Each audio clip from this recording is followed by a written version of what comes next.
بسم الله الرحمن الرحيم والصلاة والسلام على رسول الله. النهارده جينا لكم بفيديو جديد والجزء الثاني في الرياضة وهو فرع الهندسة تانية اعدادي. وبرضو زي ما عودناكم في فيديو الجبر هيبقى نفس الكلام، هنحل جزء كبير من أسئلة اختر مع جزء كبير من أسئلة اكمل وبعدين هنخش برهان. فتعالى دلوقتي معانا حوالي 45 نقطة اختر. تعالى بينا لأول نقطة ونشوف بتقول ايه. بيقول لي مساحة المثلث نقط بمساحة المتوازي الأضلاع المشترك معه في القاعدة والمحصور معه بمستقيمين متوازيين أحدهما يحمل القاعدة المشتركة. طبعا أنت عارف إن مساحة المثلث بتبقى نص مساحة المتوازي، يبقى اختار ب. خلاص السؤال الأول خلص. تعال نخش في السؤال الثاني. بيقول لي النسبة بين مساحة متوازي الأضلاع ومساحة المثلث. خلاص شكرا، مش هكمل قرايه. النسبة بين مساحة متوازي الأضلاع ومساحة المثلث، طبعا انت عارف ان المتوازي بيبقى ضعف المثلث، يبقى 2:1 اللي هي اختار ألف. تعالوا النقطة رقم 3. بيقول لي إذا كان المثلثان المرسومان على قاعدة واحدة وفي جهة واحدة منها متساويين في المساحة، مع مثلثين قاعدتهم مشتركة والاتنين في جهة واحدة ومساحتهم متساوية، فهيكون رأسهم على مستقيم إلى هذه القاعدة. طبعا انت مش فاهم. بص يا عم الحاج، ادي معاك مثلث وادي معاك برضو مثلث، ده كده مثلث وده كده مثلث وقاعدتهم مشتركة اهي، فيكون رأسهما على مستقيم بيوازي هذه القاعدة. يبقى اختار يا معلم ألف ف ج د، يبقى اختار ج. تعال النقطة رقم 4 معانا وبتقول متوازي أضلاع ألف ف ج د مساحته 20. المتوازي مساحته كام؟ 20. يبقى مساحة المثلث، طبعا انت عارف ان مساحة المثلث بتساوي نص المتوازي. طب المتوازي دلوقتي ب 20، يبقى المثلث كام؟ نصه، يبقى اختار 10. تعال نشوف نقطة رقم 5. بتقول لي إذا كان ألف ف ج د متوازي أضلاع مساحته 80 وتنتمي للألف د، فإن مساحة المثلث اللي اسمه ه ب ج. أقول لك تاني، أنت عارف إن مساحة المثلث بتساوي نص المتوازي. هو قال لك المتوازي بكم؟ ب 80، يبقى مساحة المثلث بتساوي 40. أختار ألف. اطلع فوق شوية. نقطة رقم 6. بيقول لي إذا كان طول ضلعين متجاورين في متوازي أضلاع هما 6 و9 وارتفاعه الاصغر بتساوي 4، فان مساحته، طبعا هو مديك ايه؟ الارتفاع الصغير يبقى هتضربه في القاعده الكبيره. طب لو اداك الارتفاع الكبير يبقى هتضربه في القاعده الصغيره، واديك الارتفاع الاصغر يبقى 4 في القاعده الكبيره انهي؟ 9، يبقى 4 في 9 يديني 36 اللي هي رقم ج. تعال النقطه رقم 7. بيقول لي اذا كان طول ضلعين متجاورين في متوازي اضلاع 6 و7 وارتفاعه الاكبر، اهو المره دي اداك الاكبر بكام؟ ب5، يبقى هضرب الارتفاع الكبير في القاعده الصغيره. القاعده الصغيره هنا بكام؟ ب6، يبقى 5 في 6 يديني 30. الف ف ج د يبقى ب. نقطه رقم 8. بيقول لي اذا كانت القاعده مثلث ب6 والارتفاع المناظر لها 3، فان مساحته، طبعا انت عارف ان مساحه المثلث بتساوي نص القاعده في الارتفاع، يعني هتقول لي نص في القاعده بكام؟ ب6 في الارتفاع اللي اسمه 3. نص في 6 ب3، 3 في 3 ب9 اللي هي اختار ب. ونخش على نقطه رقم 9. بيقول لي مساحه المثلث القائم الزاويه. حلو، تعال نطلع فوق شويه الاول.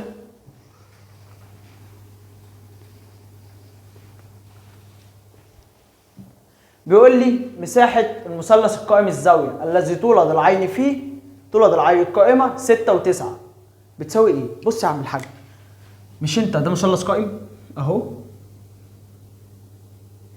حلو، قال لك طول ضلعي القائمه 6 و9، يعني ده ب6 وده ب9، يبقى المساحه بتساوي ايه؟ طبعا انت عارف ان نص القاعده في الارتفاع مساحه المثلث. تعتبر دي القاعده وتعتبر ده الارتفاع مش مشكله، طب تعتبر دي القاعده وتعتبر ده الارتفاع برضو مش مشكله، يبقى اي واحده فيهم القاعده واي واحده فيهم الارتفاع. يعني هتقول لي نص في 9 في 6، نص في 9 في 6 نعملها على الآلة يديك 27 اللي هي رقم ج. تعالى نقطة رقم 10. بيقول لي مثلث مساحته ب 30 وارتفاعه ب5، فإن طول القاعدة المناظرة. بص يا عم، هو عايز الايه؟ القاعدة، والقاعدة بتساوي 2 في المساحة على الارتفاع. 2 في المساحة على الارتفاع. طب هو مديني المساحة بكام؟ ب30. شيل المساحة وحط مكانها 30، وشيل الارتفاع وحط مكانه 5.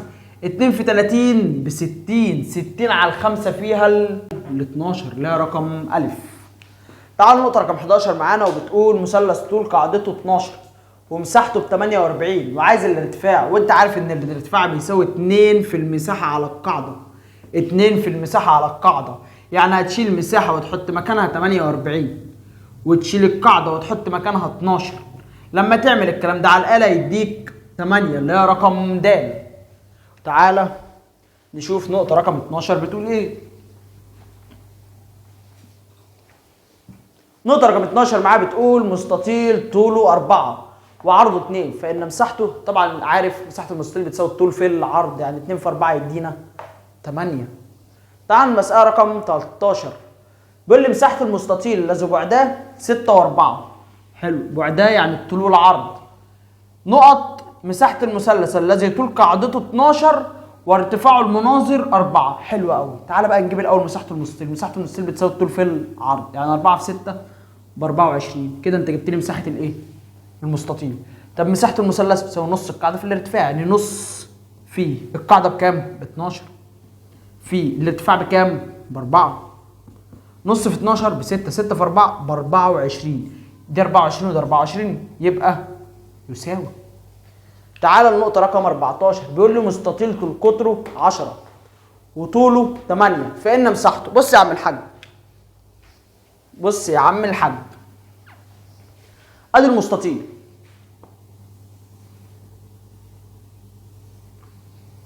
وليكن سميته أ ب ج د. قال لي ايه؟ طول قطره ب10، يبقى هوصل من أ للج ده القطر. قال لي ده بكام؟ ده ب10. وقال لك طوله بكام؟ ب8، يعني ده ب8. حلو. عايز مساحته. طبعا انت عارف ان المساحه بتساوي الطول في العرض، بس انت معكش العرض. بس خد بالك، تعالى تعالى تعالى، مش دي زاويه قايمه؟ بص جوه المثلث ده، مش ده مثلث قائم؟ فيثاغورس. يعني تعرف تجيب لي البهجيم؟ يعني هتقول لي البهجيم بتساوي جذر التربيعي لل10 تربيع ناقص ال8 تربيع اللي هتدينا 6. كده انت جبت البهجيم بكام؟ ب6. طب حلو، كده انت معاك الطول والعرض. يعني تعرف تجيب لي مساحة المستطيل؟ ومساحة المستطيل بتساوي ايه؟ الطول في العرض، يعني 6 في 8 يدينا 48 اللي هي رقم ب. دي كانت نقطة رقم 14 ونقطة جميلة. تعال نخش في نقطة رقم 15. نقطة رقم 15 معانا بتقول مساحة المربع الذي طول ضلعه 8. ماشي، طول ضلعه 8 يعني مساحة المربع بتساوي طول الضلع في نفسه، يبقى 8 في 8 ب64. نجيبها على طول قبل ما نكمل. ومساحة المعين الذي طوله قطرين 9 و12. طبعا انت عارف ان مساحة المعين بتساوي نص حاصل ضرب القطرين، كام؟ 54. طب كده ال 64 اكبر ولا ال 54؟ اكيد ال 64، يبقى اختار أ. تعال النقطة رقم 16 وبتقول مربع طول قطره ب10 فإن تكون مساحته. طبعا انت عارف ان مساحة المربع ليها قانونين، طول الضلع في نفسه، وده انا مش عارف استخدمه عشان مش مديني طول الضلع، ونص مربع طول قطره. نص مربع طول قطره يعني نص في مربع طول قطره، يعني 10 تربيع، و10 تربيع ب100، نص في 100 ب50. اختار د. تعال النقطة رقم 17. بيقول لي محيط المربع ب20. محيط المربع ب20، فاقسمه على ال4 عشان اجيب مين؟ طول الضلع. فاقسم ال20 على ال4 يديك 5، يبقى طول الضلع بكم؟ ب5. فإن مساحته، طبعا مساحة المربع بتساوي طول الضلع في نفسه، يعني 5 في 5 ب25 اللي هي رقم ب. نقطة رقم 18 معانا وبتقول مربع مساحته ب50 فإن طول ضلعه، طبعا طول الضلع بيساوي جذر المساحة. جذر المساحة، وطبعا لما تعمل جذر 50 على الآلة يديك 5 جذر 2. ودي كده كانت نقطة رقم 18. نقطة رقم 19 بيقول لي مربع مساحته ب 18 سنتيمتر مربع فإن طول قطره. طبعا انت عارف ان طول القطر بيساوي جذر ضعف المساحة. جذر ضعف المساحة. طب المساحه معاك بكام؟ ب 18، يعني جذر 2 في 18. 2 في 18 ب 36، جذرها 6 اللي هي رقم د. نقطة رقم 20 معايا بتقول شبه منحرف طول قاعدتين متوازيتين 9 و12. معلش يا جدعان التسعة دي هتخليها 2، التسعة دي هتخليها 2، يبقى شبه منحرف طول قاعدتين متوازيتين 2 و12، فإن طول القاعدة المتوسطة. طبعا انت اللي عندك قانون لطول القاعدة المتوسطة بيقول نص مجموع القاعدتين المتوازيتين، فهتقول له بتساوي نزل النص 2 زائد 12، ف2 زائد 12 ب 14 في النص يدينا 7، يبقى اختار اجابه رقم د. اختار اجابه رقم د. تعالى لنقطه رقم 21 ونطلع فوق شويه.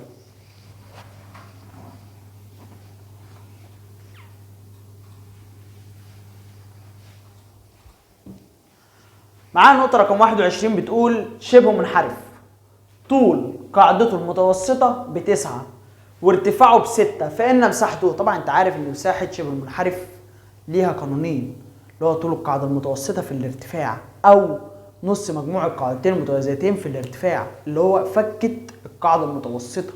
هو هنا مديك قاعدة متوسطة على بعض، يبقى اضرب القاعدة المتوسطة في الارتفاع، يعني 9 في 6 يدينا 54، يدينا 54.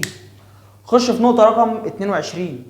مساحة شبه المنحرف الذي طول قاعدتين متوازيتين 6 و8 وارتفاعه 5، هو ده اللي انا كنت بقول لك عليه. لو نص مجموع القاعدتين المتوازيتين يعني 6 زائد 8 في الارتفاع اللي هو بكام؟ ب5، وتعمل ده على الآلة 6 و8 14 في نص ب7، 7 في 5 ب 35 اللي هي الإجابة رقم ج. ودي كده كانت نقطة 22. تعالوا نخش على نقطة 23 وعاش يا رجالة، خليكم مكملين. نقطة رقم 23 بيقول لك شبه منحرف مساحته ب100 وارتفاعه ب5، فإن قاعدته المتوسطة. بص يا معلم، أنت دلوقتي عايز القاعدة المتوسطة، وطبعا القاعدة المتوسطة بتساوي المساحة على الارتفاع. القاعدة المتوسطة بتساوي المساحة على الارتفاع. المساحة بكام؟ ب100. 100 على ال5 تدينا 20 اللي هي رقم ألف. رقم ألف. حلو. نقطة رقم 24 وبيقول لي يتشابه المثلثان إذا كانت أطوال الأضلاع المتناظرة متناسبة. طب معلش لو شلت لك أطوال الأضلاع دي وقلت لك الزوايا يبقى مش متناسبة، هتبقى متساوية، بس هي مش موجودة في الاختيارات. يبقى لو قال لك أضلاع تقول له متناسبة، قال لك زوايا تقول له متساوية. خش على النقطة رقم 25 وبيقول لي إذا كان نسبة التكبير بين مضلعين متشابهان بتساوي نقط، فإن المضلعين متطابقين. بص يا معلم، لو نسبة التكبير أكبر من 1 يبقى دي نسبة تكبير، أصغر من 1 يبقى نسبة تصغير. طب بتساوي 1 يبقى المضلعين متطابقين. هو قال لك إيه؟ يكون المضلعان متطابقان، يبقى بتساوي 1. نقطة رقم 26 بيقول لي متوسط المثلث يقسم سطحه إلى مثلثين متساويين في المساحة. متوسط المثلث بيقسم المثلث إلى مثلثين متساويين في المساحة. مساحة ده بتساوي مساحة ده. اختار رقم ج. خش على النقطة رقم 27 بيقول لي جميع نقط متشابهة جميع المربعات، اللي هي ألف لأ، مثلثات معينات لأ، مستطيلات لأ، يبقى إجابة رقم د. ونخش على النقطة رقم 28.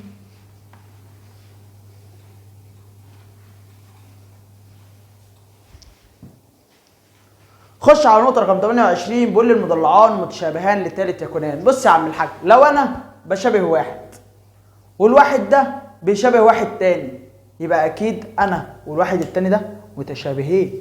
فبيقول لك المضلعان المتشابهان لثالث يكونان ايه؟ متشابهان، اللي هي اجابه رقم ب. اللي هي اجابه رقم ب. خش في نقطه رقم 29 بيقول لي مضلعان متشابهان النسبه بين طولي ضلعين بتساوي 5:3، فالنسبه بين محيطين. طبعا انت عارف لو انا قلت لك يا عم الحاج مثلا مثلث بيشابه مثلث، فانت هتقول لي الضلع الاول على الاول بيساوي الثاني على الثاني بيساوي الثالث على الثالث بيساوي محيط الاول على محيط الثاني. يعني النسبه بين الضلعين بتساوي النسبه بين المحيطين. تعالى هو قال لي النسبه بين الضلعين كام؟ النسبه بين الضلعين كام؟ 5 إلى 3. يبقى النسبه بين المحيطين برضو 5 إلى 3. وخش على نقطه رقم 30. بيقول لي مضلعان متشابهان النسبه بين طولي ضلعين متناظرين 1 إلى 3 ومحيط الاصغر ب 15 فان محيط الاكبر. بص يا عم الحاج، هو قال لك دلوقتي النسبه بين الضلعين 1 إلى ايه؟ 3، يعني 1 على الثلاثه. طبعا انت عارف ان النسبه بين الضلعين بتساوي النسبه بين المحيطين. المفروض هنا في محيط وهنا في محيط. قال لك محيط الاصغر ب 15. طب ال 15 تتكتب فوق ولا تحت؟ ال 15 تتكتب فوق ولا تحت؟ جنب الصغير. مش الواحد ده الصغير؟ يبقى اكتب ال 15 فوق. يبقى واكتب عند تحت دي س اللي هي محيط الايه؟ الاكبر. يبقى الس بتساوي 3 في 15 على الواحد. 3 في 15 على الواحد. 3 في 15 ب 45 على الواحد فيها ال 45. يبقى محيط الاكبر بيساوي 5 وايه؟ و40. خش في نقطة رقم 31. بيقول المثلث اللي اسمه س ص بيشبه المثلث اللي اسمه أ ف ج. وقال لي قياس زاوية ص ب 60 وقياس زاوية ج ب 40. بس ستوب ثانية واحدة يا عم الحاج، معلش. س ص ع أ ب ج. بص بقى، قال لك ص بكام؟ ب 60. نعترض، اصبر. ب كمان ب 60. ليه؟ عشان متشابهات. ماشي. قال لك ج بكام؟ ب 40. ماشي. ثانية واحدة ما تكملش، يبقى العين برضو ب 40. هو عايز ايه؟ عايز السين، عايز دي. طبعا المثلث كله بكام؟ ب 180. 60 و40 100. يبقى السين ب 80. اختار رقم أ. وكده تبقى خلصت أول 31 نقطة. هنخش في النقطة رقم 32.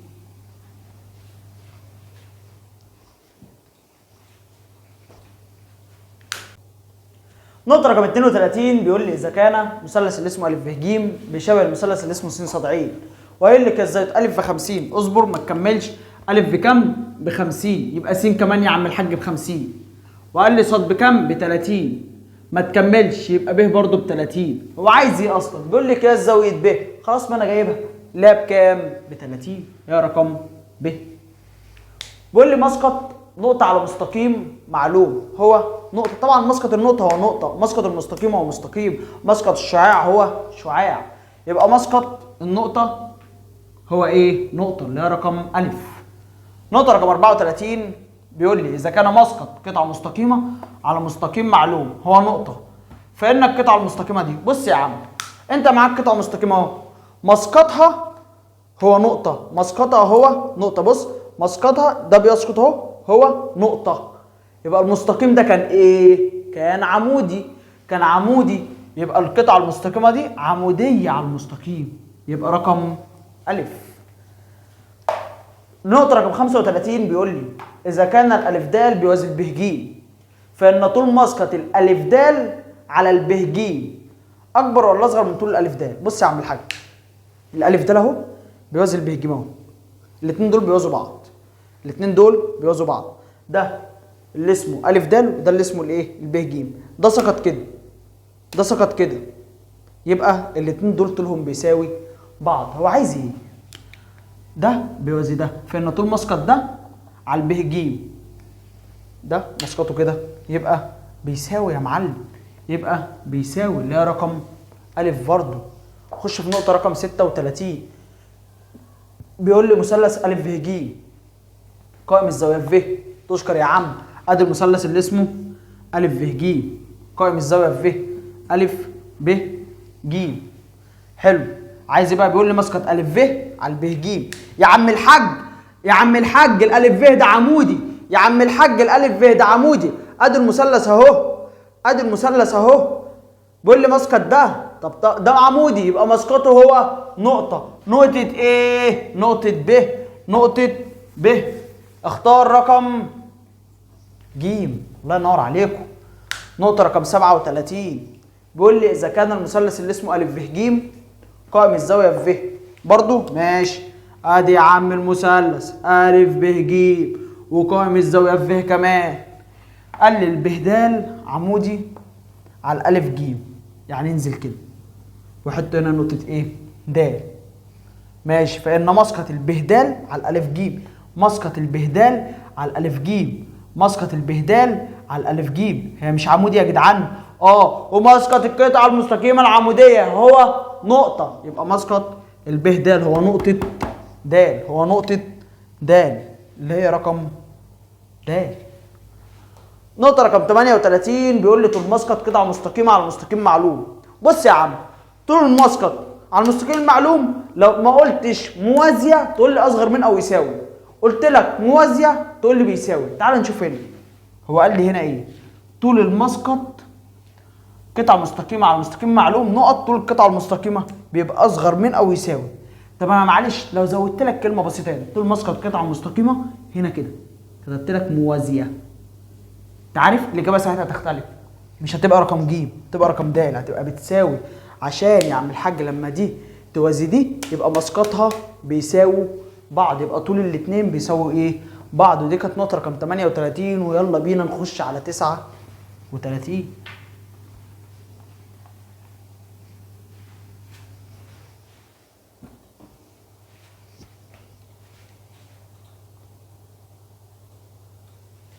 نقطة رقم 39 بيقول لي مثلث أ ب ج في أ ب تربيع بتساوي الأ ج تربيع زائد الب ج تربيع. حلو. وقياس زاوية الب ب 40. طبعا مبدئيا قبل ما نخش على دي، طالما قال لك إن في حاجة تربيع بتساوي مجموع الاتنين تربيع، يبقى أنت تعرف إن الزاوية هنا قايمة، إن الزاوية هنا قايمة. الحرف التالت هنا إيه؟ ج، يبقى زاوية ج إيه؟ قايمة. يبقى أنت معاك زاوية ج بكام؟ ب 90. يبقى أنت معاك زاوية ج بكام؟ ب 90. ومديك زاوية ب بكام؟ ب 40.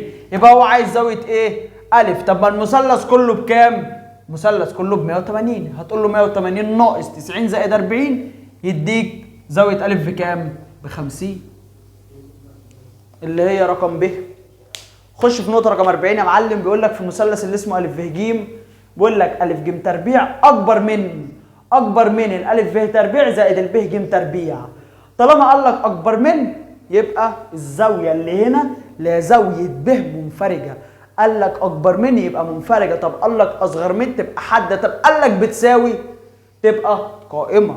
قال لك إيه هنا؟ أكبر من تبقى زاوية ب إيه يا معلم؟ منفرجة. طب تعال نخش في 41.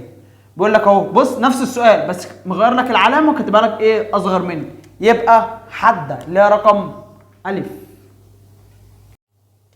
في نقطة رقم 42 بيقول لي في المثلث اللي اسمه أ ب ج إذا كان الأ ج تربيع بتساوي الأ ب تربيع زائد الب ج تربيع بس زائد 5، وعايز زاوية الب. بص يا عم دلوقتي لما يكون ده بيساوي ده من غير الزائد 5 دي هقول لك الزاوية إيه؟ قايمة. الله ينور. بس هو هنا مزود لي 5. بص يا عم لو أنا خليت ديت مثلا وليكن 8 فالمفروض هتساوي برضو ب 8، فالمفروض الكلام ده كله كده هيساوي كام؟ 3. ليه هيساوي 3؟ لأن 3 زائد 5 بتساوي 8. كده المعادلة إيه يا عم الحاج؟ متحققة. طب أنا دلوقتي عايز أشيل ال5 دي من هنا عشان أعرف أقول له الزاوية منفرجة ولا حادة ولا قايمة. أنا شلت ال5 معايا 8 و3 من الأكبر 8 من الأكبر 8. طب حلو، يبقى أنا كده الزاوية إيه يا معلم؟ منفرجة. تعال نخش على نقطة 43. بيقول لي في المثلث اللي اسمه أ ب ج إذا كان الأ ج تربيع زائد الب ج تربيع بتساوي أ ب تربيع بس ناقص 5. فين زاوية الجيم؟ بص يا عم زاوية الجيم دي اللي هي هنا مالكش دعوة بيها دلوقتي، هو سيبك من السالب 5 دي. مش دي بتساوي دي؟ طب لما دي تساوي دي امتى؟ لما اطرح منها 5. يعني دي هتساوي دي لما اطرح من دي 5. طب انا لو ما طرحتش منها 5 يبقى مين الأكبر؟ دي. نعيد تاني. بص دلوقتي دي هتساوي دي امتى؟ لما اطرح من دي 5. طب دلوقتي انا لو ما طرحتش منها 5 يبقى مين الأكبر؟ يبقى دي الأكبر. حلو. وعايز زاوية ج اللي هي هنا، يبقى زاوية ج ايه؟ منفرجة اللي هي رقم ج. خش في نقطة رقم 44. بيقول لي المثلث الذي أطوال أضلاعه 5 و7 و6 بيكون ايه؟ طبعا لما يجي لك أطوال أضلاع زي كده كنت بتاخد أكبر ضلع وتربعه. خد أكبر ضلع اللي هو ال7 وربعه يدينا 49، وخد الضلعين التانيين ربعهم واجمعهم اللي هو 5 تربيع زائد 6 تربيع يدينا على الآلة 51. طب حلو كده، ال 49 اكبر ولا ال 51؟ لا يا عم الحاج، ال 51. خلاص يبقى المثلث ايه؟ 49 اصغر من ال 51، يبقى المثلث حاد منفرج قائم. يبقى حاد عشان اصغر من، اسف، هو هنا 5 تربيع زائد 6 تربيع يدينا 61. ما اختلفناش كتير، برضو هتبقى ال 61 اكبر.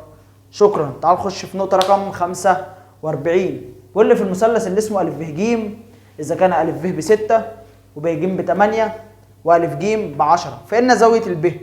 حلو يا عم، هناخد اللي في وشها اللي هو اللي اسمه أ ج، هعمل فيه إيه؟ هربعه. هعمل فيه إيه؟ هربعه، اللي هو يساوي 10 تربيع اللي هو يساوي 100. واخد الاتنين التانيين اعمل فيهم ايه؟ اربعهم واجمعهم، يعني الالف ب تربيع زائد الب ج تربيع اللي هو يساوي 6 تربيع زائد التمانية ايه؟ تربيع. لما تعمل دول على الآلة برضه هيدوك 100. طب ما كده الالف ج تربيع بتساوي الف ب تربيع زائد ب ج تربيع، دي 100 ودي 100، وطالما بيساووا بعض يبقى يا معلم زاوية الب تكون قائمة اللي هي رقم ب. ودي كده كانت نقطة رقم 45. ونخش على النقطة رقم 46.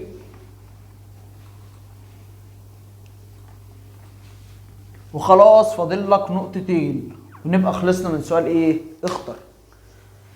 46 بيقول لي في المثلث اللي اسمه أ ب ج، أ ب ب7 وب ج ب5 وأ ج ب4 وعايز زاوية الجيم. طب زاوية الجيم قدام مين؟ الألف ب.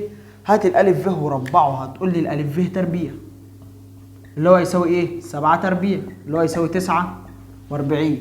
خد الاتنين التانيين، الب ج تربيع زائد ايه؟ الألف ج تربيع اللي هو يساوي 5 تربيع زائد 4 تربيع اللي هو يساوي 36. طب كده يا معلم، اسف، 41.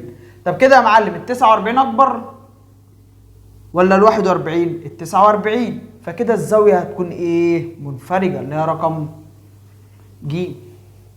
ونخش في اخر نقطة، اختر. بيقول لي مثلث أ ب ج منفرج الزاوية في أ، هو قايل لي الحمد لله، وقال لي طول أ ب ب6 وطول أ ج ب8. ثانية واحدة، ادي يا معلم المثلث اللي اسمه أ ب ج. ماشي، قال لك أ ب بكام؟ ب6 وأ ج بكام؟ ب8. عايز يعرف الب ج. بقول لك ايه، كده كده الب ج هيكون اكبر من ال6 واكبر من ال8. ليه؟ لان اكبر ضلع هيكون قصاد الزاويه المنفرجه. حلو. طب انت لقيت عندك هنا ما شاء الله ده تقريبا كلهم اكبر من ال6 واكبر من ال8. 9 14 10 13 ما شاء الله ده كلهم. اختار انا انهي واحده بقى يا مستر؟ بص يا معلم، كان عندك ملحوظه في الترم الاول كان بيقول لك لازما مجموع ضلعين يكون اكبر من الثالث، لازما مجموع ضلعين يكون اكبر من الثالث. بص يا معلم، تعال نبتدي بالتسعه. حط التسعه هنا، ماشي؟ اجمع يلا. 9 و6 15 اكبر من 8، الله ينور. 8 و9 17 اكبر من 6، الله ينور. فاضل 9 و6 15 قلناها، 6 و8 14 اكبر من 9، الله ينور. بس حلو، اصبر، اوعى تفتكر كده وتجري عليها وتختارها. خد ال9 وربعها. ادي ال9 وربعتها هتساوي كام؟ 81. خد الاتنين دول وربعهم واجمعهم اللي هو 8 تربيع زائد 6 تربيع ادتني على الآلة 100. ادتني على الآلة 100. طب ما كده يا معلم ال 81 اصغر من ال 100. ايه العبط ده؟ ده كده المثلث مش منفرج يا عم الحاج، ده كده المثلث مش منفرج. للأسف التسعة طلعت غلط. خلاص شيل التسعة، طلع يا عم الحاج التسعة من لعبتنا. تعال اقول لك، بس تعال نجرب ال10. هي ال10، حط ال10 يا عم هنجربها. 6 و10 16 اكبر من 8، 8 و10 اكبر من 6، و6 و8 اكبر من 10. جميل، يلا خد ال10 ربعها تساوي 100. خد ال6 وال8 اجمعهم وربعهم، 6 تربيع زائد 8 ايه؟ تربيع اللي هي هتساوي برضو 100. ما شاء الله دي بتساوي دي، ده كده بقى مثلث قائم يا حماده. للاسف ال10 خرجت برضو ايه؟ من لعبتنا. طب شيل ال10. تعال نمسك ايه؟ تعال نمسك ال 13. يلا 6 و13 19 اكبر من 8. 8 و13 21 اكبر من 6. 6 و8 14 اكبر من 13. جميل، ان شاء الله هي ال 13. ناخد ال 13 ونربعها هتطلع 169. طب كده ال 169 اكبر من 100. خلاص قشطه، المثلث منفرد وتقوم مختارها. طب ما اليتيمه دي ما تيجي نجربها؟ تعال نجربها يا عم بالمره. حط هنا 14. بص 6 8 14 للاسف غلط. المفروض مجموع ايدي العين يكون اكبر من الثالث ما يساويهوش، يبقى ال 14 غلط، هي رقم 13. وكده تبقى اجمالي حليت 47 نقطه اختر. مفيش نقطه هتجيلك يعني ولا هتشوفها تاني بره الكلام ده. ويلا نكمل ونخش في سؤال اكمل. يلا بينا نخش على السؤال التاني في الامتحان، وهو سؤال اكمل. فين اكمل بقى؟ هيجي اهو، يلا اهو. بس الحمد لله على السلامه. وهو سؤال اكمل.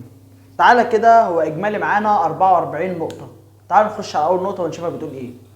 اول نقطه معايا بتقول النسبه بين مساحه المثلث ومساحه المستطيل المشتركين في القاعده المحصورين بين مستقيمين متوازيين بتساوي ايه؟ طبعا انت عارف ان مساحه المثلث بتساوي نص مساحه المستطيل، يبقى النسبه بينهم كام الى كام؟ يبقى 1 إلى 2. 1 إلى 2. المثلث نص المستطيل، يبقى 1 إلى 2. طبعا قطر متوازي الأضلاع يقسم سطحه إلى مثلثين متساويان في المساحة. نقطة رقم 3 بيقول المثلثان المرسومان على قاعدة واحدة ورأسهما على مستقيم يوازي هذه القاعدة يكونان متساويان في المساحة. برضو كل دي نظريات المفروض تكون حضرتك حافظها. نقطة رقم 4 بيقول لي المثلثات التي قواعدها متساوية في الطول ومحصورة بين مستقيمين متوازيين تكون متساويان في المساحة.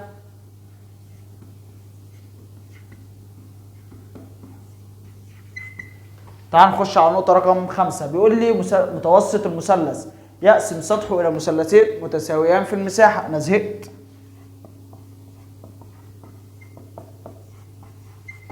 نقطة رقم 6 ويا رب يغير، بيقول لي أ ف ج د متوازي أضلاع مساحته بكام؟ ب 40.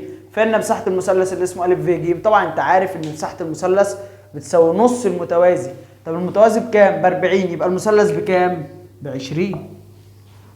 نقطة رقم 7 بيقول لي إذا كان طول قاعدتين متوازي الأضلاع 6 و7 والارتفاع الأصغر بيساوي 5، فإن مساحته هتضرب الارتفاع الأصغر في القاعدة الكبيرة. الارتفاع الأصغر في القاعدة الكبيرة. طب الارتفاع الأصغر ب5، فين القاعدة الكبيرة؟ اللي هي ال7. يبقى 5 في كام؟ في 7 يدينا 35. نقطة رقم 8 بيقول لي إذا كان طول ضلعين متجاورين في متوازي أضلاع 8 و10. خلاص يا عم الحاج عرفناه، بس المرة دي مديني ارتفاع الأكبر، يبقى أضربه في القاعدة الصغيرة. أكيد من غير ما أشوف هو طالب مني المساحة. طالب مني إيه؟ طالب مني المساحة. يبقى 5 في كام؟ هو ده الارتفاع الأكبر، يبقى في القاعدة الصغيرة. يبقى 5 في 8 يديني 40. نقطة رقم 9 بيقول لي متوازي أضلاع مساحته 48. ماشي يا عم الحاج، أدي المساحة. وطول القاعدة بكام؟ ب 12. وعايز الارتفاع. طبعا الارتفاع بيساوي المساحة على القاعدة. المساحة على القاعدة يبقى 48 على ال 12 يديني 4. يبقى الارتفاع بيساوي كام؟ 4. بيقول لي إذا كان طول قاعدة مثلث، نطلع فوق،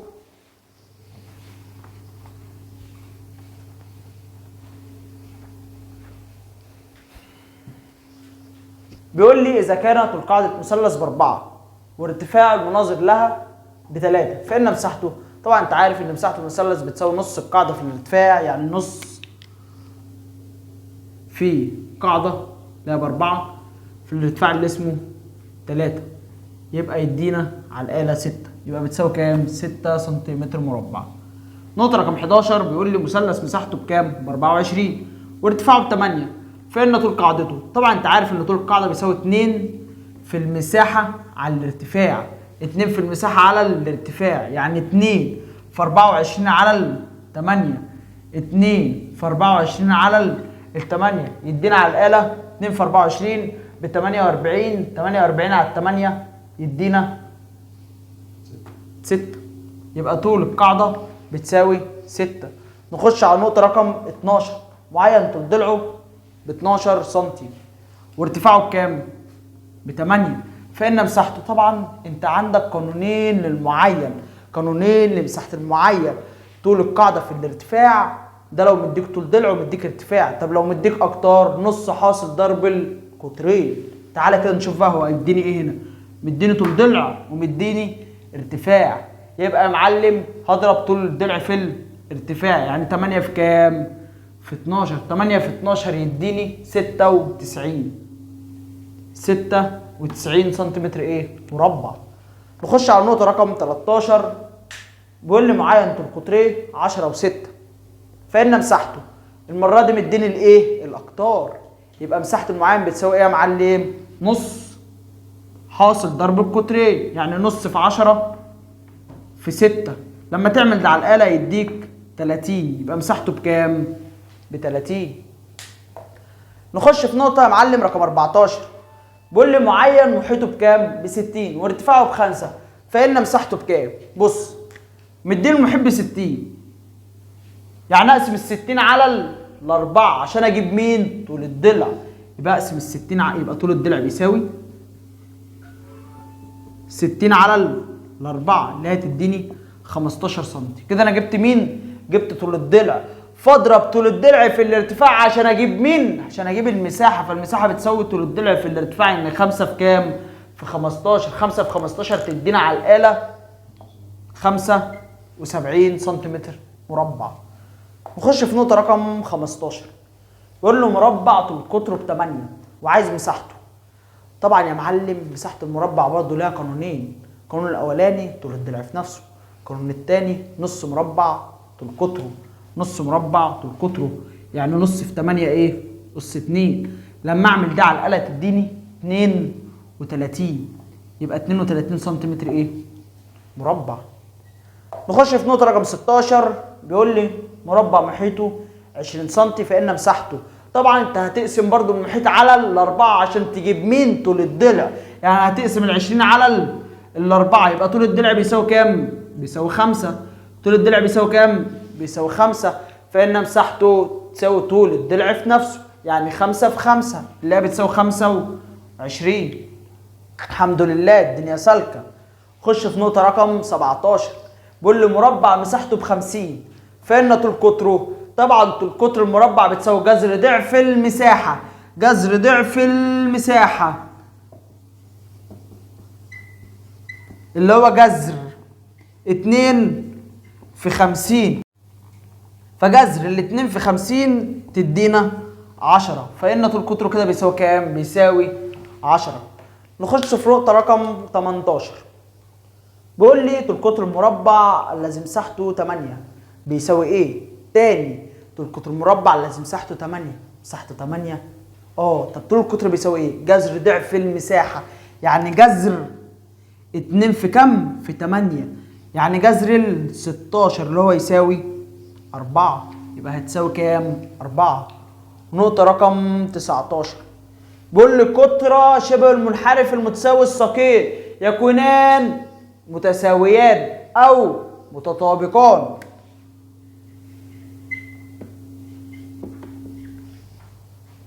نقطة رقم 20. بيقول لي زاوية القاعدة في شبه المنحرف المتساوي الساقين تكونان ايه؟ متساويتان أو متطابقتان. وخد نفس، خلصنا أول 20 نقطة. تعالوا نخش في نقطة رقم 21.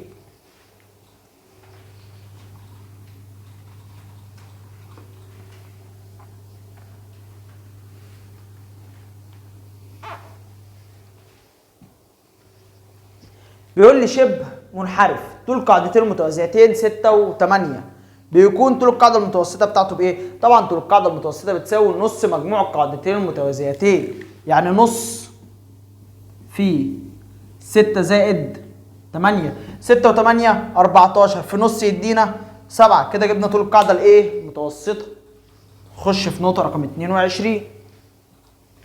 22 بيقول لي شبه منحرف طول قاعدته المتوسطة ب6 وارتفاعه ب5 فإن مساحته، طبعا انت عارف ان مساحة شبه منحرف بتساوي طول القاعدة المتوسطة في الارتفاع اللي هو يساوي 6 في 5. 6 في 5 اللي هو يدينا 30.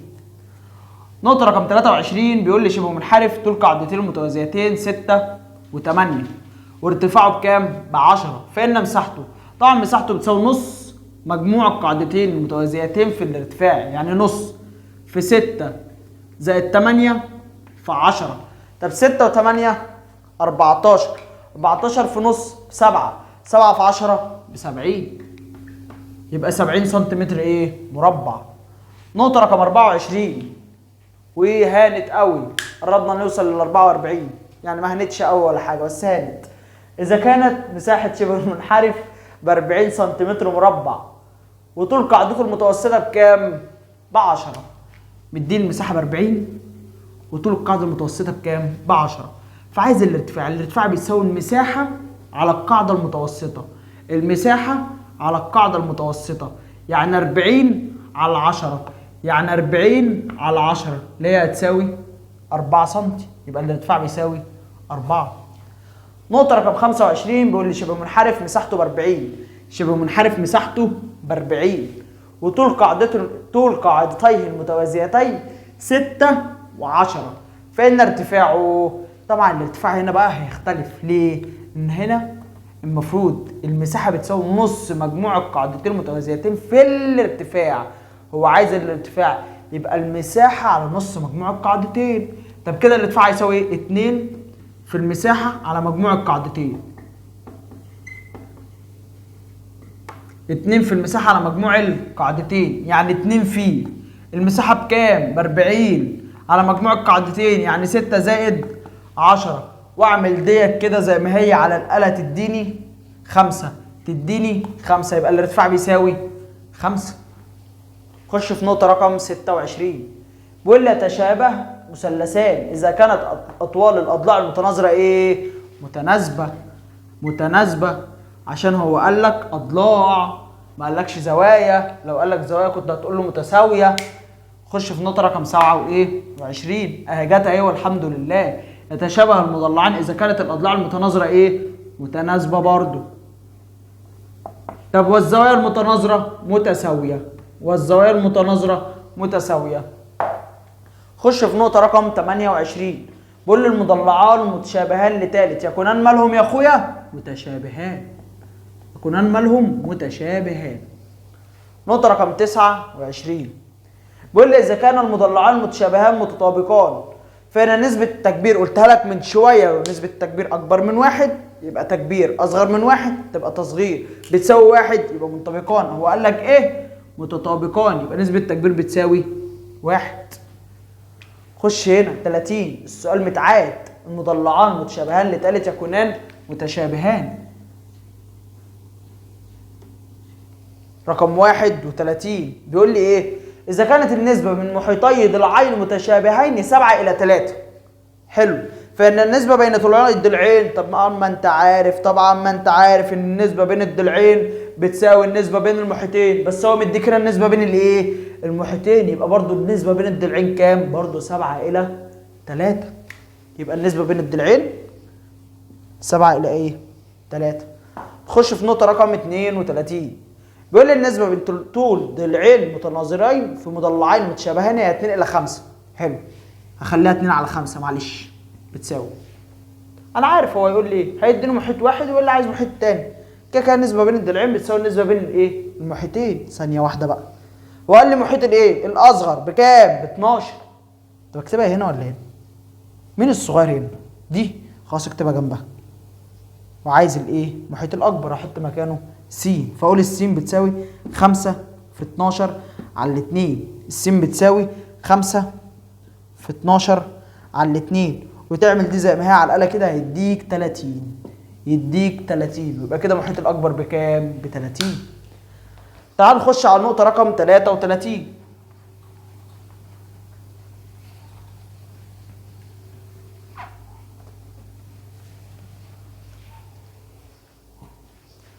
نقطة رقم 33 بيقول لي إذا كان المثلث اللي اسمه أ ب ج بشبه المثلث اللي اسمه د ه واو وقياس زاوية أ بتساوي 60.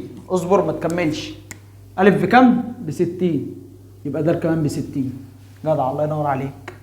وقال لي قياس زاوية واو بكام؟ ب 40. فين واو؟ أهي. بس ما تكملش يبقى ج كمان ب 40. هو عايز إيه؟ قياس زاوية ه. عايز دي. هو المثلث كله بكام يا عم الحاج؟ ب 180. طب 60 و40 100 يبقى اله بكام؟ ب 80. شكرا جبتها على طول. مسقط نقطة على مستقيم هو نقطة، مسقط نقطة هو نقطة، مسقط قطعة مستقيمة هو قطعة مستقيمة، مسقط شعاع هو شعاع. هو عايز ايه؟ مسقط نقطة هو نقطة.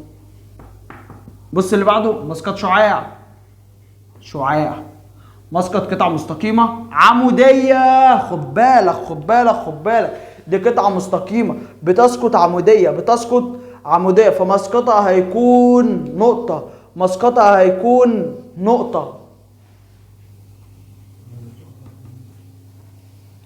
طب خش في 37 بيقول لي طول مسقط قطعة مستقيمة عمودية على مستقيم معلوم، نفس الكلام برضو نقطة. نقطة رقم 38 هنا بيقول لي مسقط النقطة 5 - 4 على محور السينات هي النقطة ايه؟ طبعا قلت لك طالما مسقط على محور السينات يبقى تحط مين بصفر؟ على الصاد بصفر، يبقى تحط الصاد بصفر. مسقط السين هنا بكام؟ ب5، نزله زي ما هو، يبقى مسقط النقطة دي على محور السينات هو 5 وصفر. آسف يا جماعة غلطنا غلطة بسيطة فوق في سؤال رقم 35. بيقول لك مسقط شعاع على مستقيم عمودي. عمودي احنا ما شفناش كلمة عمودي، فمسقط الشعاع على مستقيم عمودي هو برضو نقطة. ننزل بقى للنقطة رقم 39 اللي عليها الدور. بيقول لك مسقط النقطة 5 و3 على محور الايه؟ الصادات. على محور الايه؟ الصادات. طب حلو، طالما على محور الصادات يبقى احط السين بصفر. على الصاد بكام؟ ب3، نزلها زي ما هي. ونخش في نقطة رقم 40 وهانت قوي قوي قوي. بيقول لك في المثلث اللي اسمه أ ب ج إذا كان الألف ج تربيع أكبر من الألف ب تربيع زائد الب ج تربيع. طب حلو، أنا من غير ما أشوف المطلوب والله ما شايفه. هو هنا زاوية الب هتكون منفرجة يا جماعة، زاوية الب هتكون منفرجة. هو عايز إيه؟ فإن زاوية الب تكون زاوية منفرجة. انزل في اللي تحته.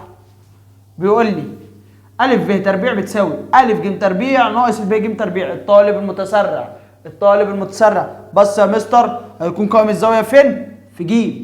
الطالب المتسرع ايه ده؟ ده ناقص. طب معلش يعني هو احنا قلت لك ناقص دي قبل كده؟ لا خلاص، يبقى المعادلة دي كده الصورة اللي انت شايفها دي كده غلط. طب اعمل ايه؟ شايف السالب ده؟ تودولي الناحية التانية بعكس الإشارة. اعمل ايه تاني؟ نزل لي الألف ب تربيع واديني الناحية التانية بعكس الإشارة، يبقى اسمه زائد ب ج تربيع. الكلام ده بيساوي ايه بقى؟ أ ج تربيع. ايوه كده ظبطت يا مستر. طب جميل، يبقى زاوية ايه؟ زاوية الب يبقى قائم في زاوية ب. حلو، دي نقطة رقم 41. نخش في 42 نفس الكلام، دي برضو بالسالب هنوديها الناحية التانية بالايه؟ بالموجب. يبقى الألف ج تربيع زائد الب ج تربيع أكبر من الألف ب تربيع. طب عايز زاوية الجيم، زاوية الجيم دي اللي هنا، ما زاوية الجيم كده أصغر، يبقى زاوية إيه؟ حادة، يبقى زاوية حادة. ونخش في نقطة رقم 43 واللي قبل الأخيرة. بيقول لي المثلث الذي أطوال أضلاعه 3 و4 و5 يكون نوعه إيه بالنسبة لزواياه؟ يعني تقدر تقول لي حاد منفرج قائم، أنا واحد في دول. فهناخد أكبر ضلع ونربعه اللي هو ال5 ونربعها. 5 تربيع يدينا 5 وايه؟ و20. وناخد الاثنين التانيين نربعهم ونجمعهم، يعني 3 تربيع زائد 4 تربيع. 3 تربيع ب9، 4 تربيع ب16، اجمعهم برضو 5 وايه؟ و20. فكده دي 25 ودي 25، يعني الاثنين بيساووا بعض. فكده المثلث ايه؟ قائم الزاوية. يبقى نوع المثلث قائم الزاوية. دي كانت نقطة 43. نخش في نقطة 44 والأخيرة.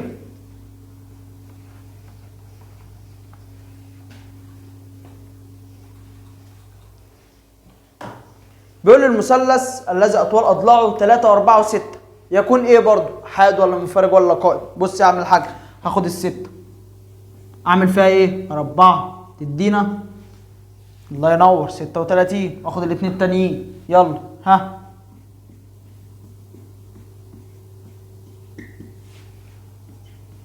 قول قائم حاد منفرج. ثانية واحدة، 36 أكبر من 25 يبقى المثلث منفرج الزاوية. منفرج الزاوية. وكده يا معلم تبقى حليت إجمالي 44 نقطة اكمل، وكل الإكمل اللي يخطر على بالك. نخش بقى على أسئلة المقالي والبرهان بتاعك، وتقريبا الامتحان كله بيبقى 3/4 برهان. تعالى كده نخش على أول مسألة معانا ونشوفها بتقول إيه. مديني رسمة بالمنظر ده. أنا مش هبص على كل ده يا باشا، أنا اللي أنا شايفه قدامي دلوقتي إن أ ب ه د ده كده متوازي أضلاع أهو، وس ص ه د ده كده مستطيل. حلو، هو فعلا قايل لي كده اهو، ب د ه ص مستطيل ماشي، والالف د بيوازي ب ه، والدال ه ب 12 والصاد ه ب 24. مالكش دعوه بده كله، هو كده كده ايه مكتوب. هو عايز ايه؟ بيقول لي وجد مساحه الشكل ا ب ه د. ا ب ه د اللي هو ده متوازي. حلو قوي. طب انا عشان اجيب مساحه المتوازي، هو دلوقتي مديني ايه؟ هو مش مديني اي حاجه، هو مديني مستطيل ومشترك معه في قاعده. طب انت معاك مستطيل، معاك متوازي، وقاعده مشتركه وحاجه بتوازي حاجه. عندك قاعده مشتركه وحاجه بتوازي حاجه، خلاص يبقى مساحه المتوازي بتساوي مساحه ايه؟ المستطيل. حلو، يبقى انا يا معلم اجيب مساحه المستطيل كاني جبت مساحه مين؟ المتوازي. انا هخش يا باشا واقول له البرهان بيساوي. اول حاجه هقول له مساحه المستطيل اللي اسمه س ص ه د، هقول له بيساوي مساحه المستطيل بتساوي الطول في العرض، يعني 12 في كام؟ في 24. 12 في 24 لما اعملها على الاله تديني 288 سنتيمتر مربع.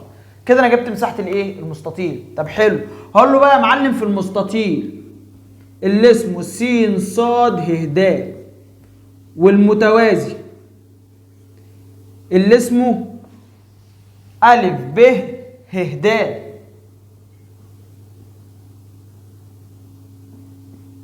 فيهما الاتنين الدال ه قاعده مشتركه،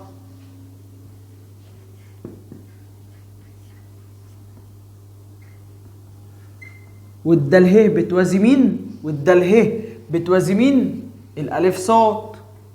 طب ما كده شكرا، طالما يا معلم عندي قاعده مشتركه وحاجه بتوازي حاجه، يبقى مساحه المتوازي بتساوي مساحه المستطيل. اذا مساحه المستطيل اللي اسمه س ص ه د بتساوي مساحه المتوازي اللي اسمه ا ب ه د بتساوي كم؟ 288 سنتيمتر مربع. كده انا جبت له مساحه ا ب ه د واول مطلوب.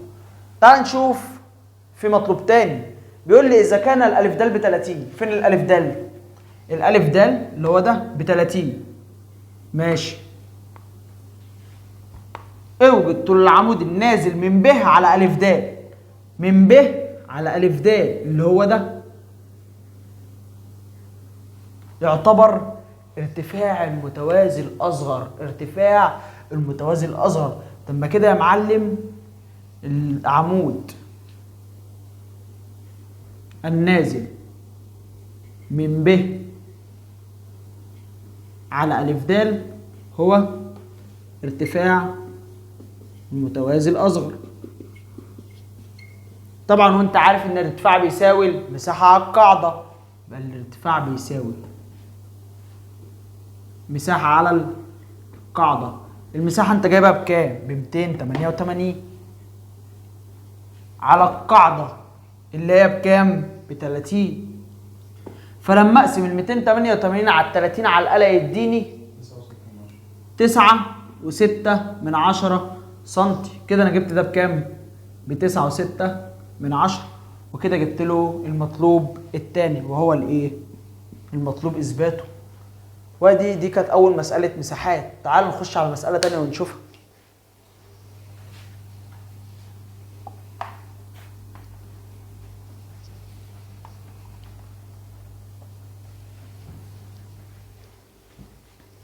معايا مساله تانية بتقول لي، مديني المنظر ده وبيقول لي ان ا ب ج د متوازي اضلاع. عارف يا عم الحاج، ده الارتفاع الكبير ده الارتفاع الايه؟ الصغير. ماشي يا عم الحاج عارفين. انت عايز على طول خش في الموضوع. ده بكام؟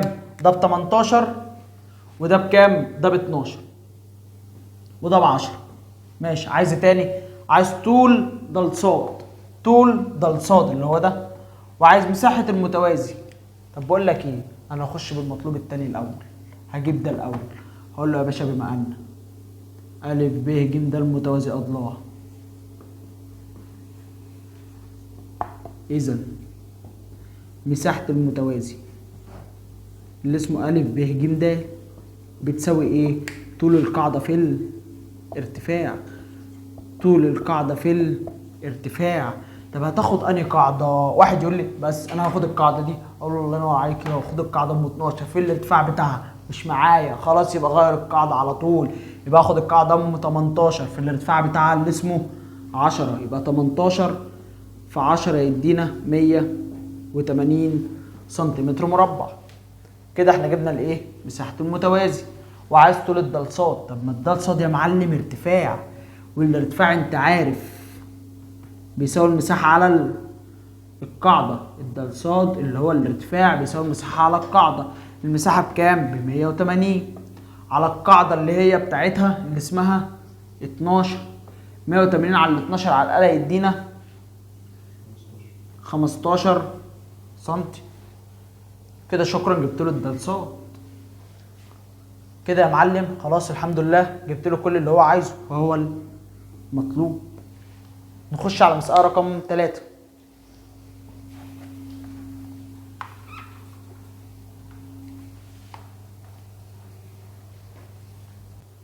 في المسألة دي انت لو جيت بصيت عليها هتلاقي الكلام غير الرسم.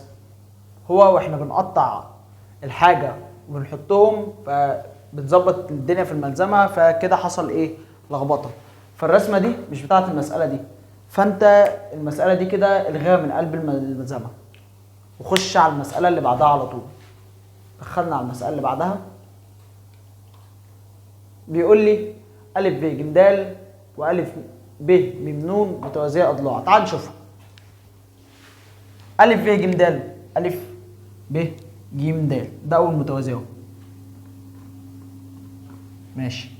المتوازي التاني ا ب م ن اللي هو ده.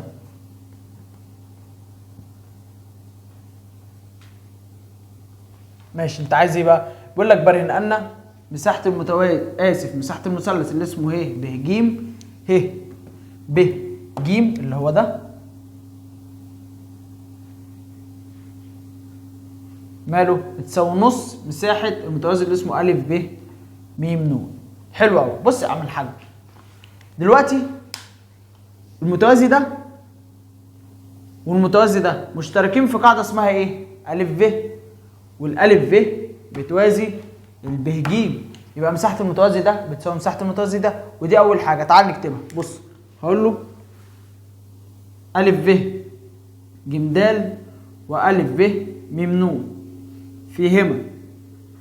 فيهما ايه بقى يا عم الحاج؟ الالف ب قاعدة مشتركة،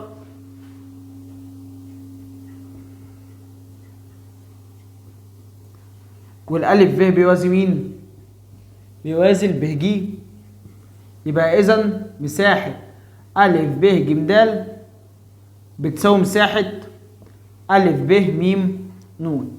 حلو قوي. كان انت ثبتت ان مساحة ده بتساوي مساحة ده. تعالى بقى نخش في المتوازي اللي اسمه ا ب ج د. هنقول له في المتوازي اللي اسمه ا ب ج د والمثلث اللي اسمه ه ب ج. مالهم دول يا عم الحاج؟ فيهم البهجيم قاعدة مشتركة.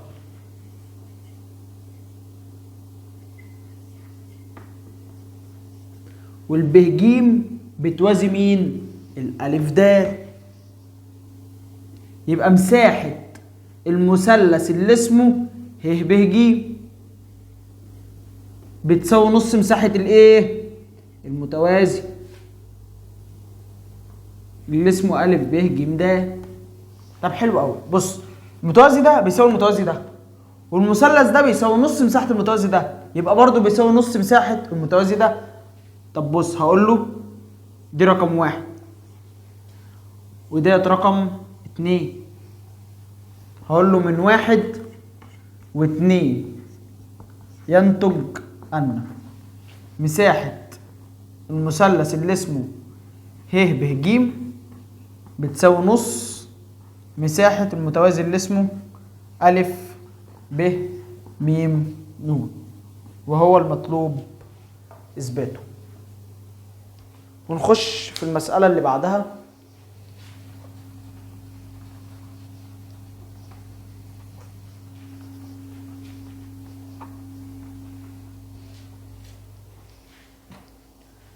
مديني أ ب ج د متوازي أضلاع، أ ب ج د متوازي أضلاع، ماشي. مساحته بكام؟ ب 40، يعني مساحة المنظر اللي قدامك ده ب 40. وعايز مساحة المثلث اللي اسمه ب ه واو. فين ب ه واو؟ أهو ب ه واو، عايز ده.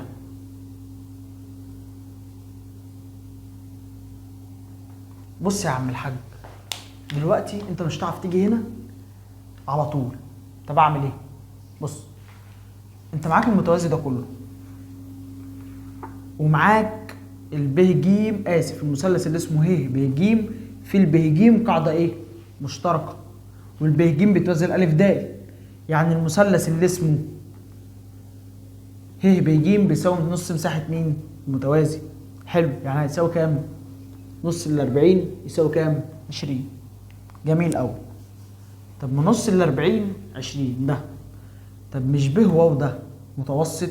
ان هو قايل لك اهو ان الواو منتصف اله ج، يبقى كده الب واو متوسط، ومتوسط المثلث بيقسم المثلثين متساويين فين؟ في المساحه. يعني هيقسم ده لمثلثين متساويين في المساحه. طب ما ده كله ب 20، هيقسمه يبقى ده ب 10 وده ب 10. حلو، يبقى انا جبت اللي انا عايزه، اللي هو مساحه المثلث اللي اسمه ب ه واو بكام؟ ب 10. طب ما تيجي نكتب الكلام ده، يلا. بص، اول حاجه هقول له في المثلث اللي اسمه ه ب ج، والمتوازي اللي اسمه أ ب ج د. فهمها ايه يا معلم؟ الب ج قاعده ايه؟ مشتركه، والب ج بتوازي مين؟ الالف د. يبقى مساحه المثلث اللي اسمه ه ب ج بتساوي نص مساحه المتوازي اللي اسمه أ ب ج د. شكرا. اللي هي بتساوي كام بالمره؟ نص في كام؟ في 40. هتساوي 20 سنتيمتر مربع. حلو قوي. تعال نخش بقى جوه المثلث. هقول له في المثلث اللي اسمه ه ب ج، في قلب المثلث ده الواو منتصف الايه؟ اله ج.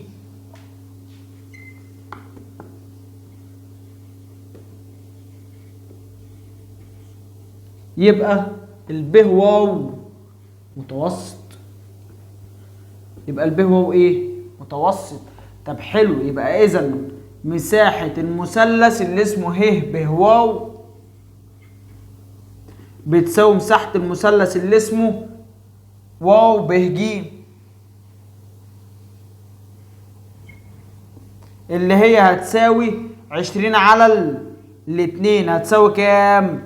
10 سنتيمتر ايه؟ مربع. وكده بقى جبت له مساحة المثلث اللي اسمه ب ه واو. دي كده كانت المسألة دي. نقطة رقم 6 معانا بتقول في الشكل المقابل، الشكل اللي قدامي ده مديني أ ب ج د متوازي أضلاع أ ب ج د، فعلا متوازي أضلاع، وإيه تنتمي للجيم ب. طب تمام، بيقول لي برهن أن إيه بقى؟ مساحة المثلث اللي اسمه واو ه ج، واو ه ج بتساوي نص مساحة المتوازي. لا يا جدعان، نص دي غلط، هي بتساوي مساحة المتوازي، بتساوي مساحة المتوازي. بيقول لي برهن أن المثلث اللي اسمه واو ه ج بيساوي مساحة المتوازي. بص يا عم الحاج، هنبص في الاول في المثلث اللي اسمه واو ب ج، والمتوازي هنقول له في المثلث اللي اسمه واو ب ج، والمتوازي اللي اسمه ا ب ج د. فهمها ايه بقى يا معلم؟ الب ج قاعده مشتركه،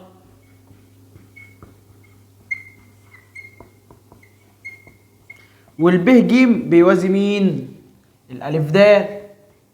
يبقى مساحة المثلث اللي اسمه واو ب ج بتساوي نص مساحة المتوازي اللي اسمه ا ب ج د، وسمي دي رقم 1.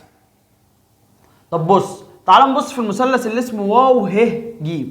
في المثلث اللي اسمه واو ه ج في ب منتصف الايه؟ اله ج، مديني دي قد دي.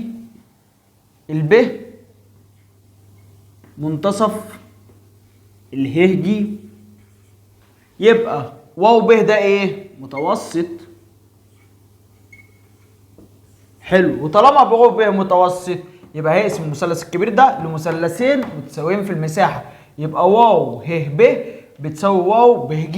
يبقى اذا مساحه المثلث اللي اسمه واو ب ه بتساوي مساحه المثلث اللي اسمه واو ب ج، وسمي لي دي رقم 2. بص يا عم، هقول له من 1 و2 ينتج ان.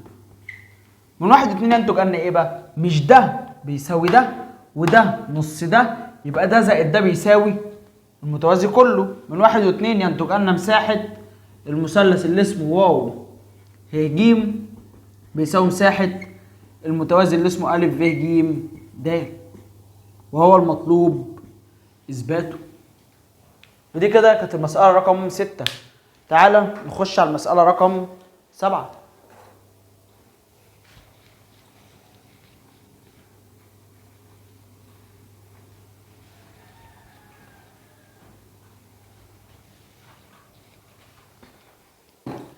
معايا المسألة رقم 7.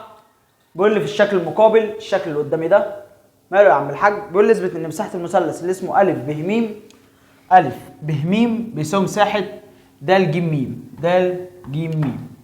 بص يا عم، انا مش هعرف اربط دول ببعض دلوقتي. طب هعمل ايه؟ مش ده متوازي؟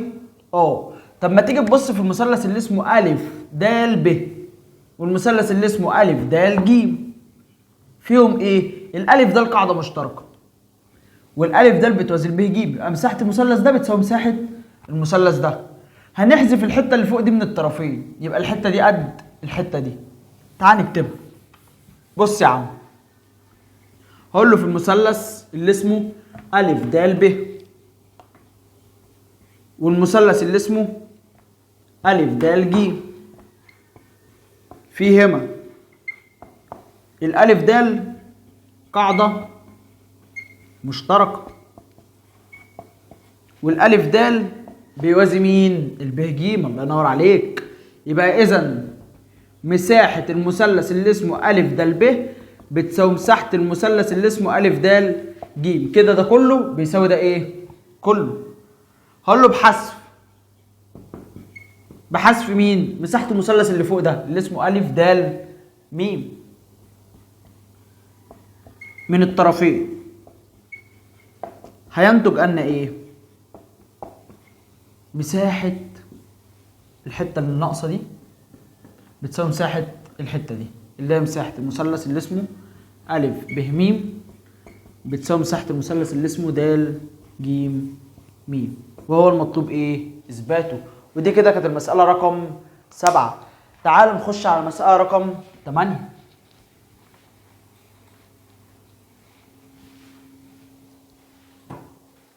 بص يا عم، مديني الشكل بالمنظر ده. يا سلام على الشكل وحلاوة الشكل. يلا، بيقول لي اثبت ان الشكل ا ب ه م ا ب ه م اللي هو باللون الاحمر بيساوي مساحة الشكل د ج ه م د ج ه م اللي هو بالازرق. عايز يساوي ده بده. بص، تعال نبص في المثلث اللي اسمه م ب ج. مش المثلث ده اله منتصف الب ج؟ يعني الميم ه متوسط يبقى ده بيساوي ده. طب جميل، ثبتنا الحته دي بتساوي الحته دي. طب واللي فوق يا فكيك بص، ما ده كله بيساوي ده كله. ليه يا اخويا؟ عندي قاعده مشتركه وحاجه بتوازي حاجه. طب تمام، هنحذف له الحته اللي فوق منهم، يبقى ديت بتساوي ديت.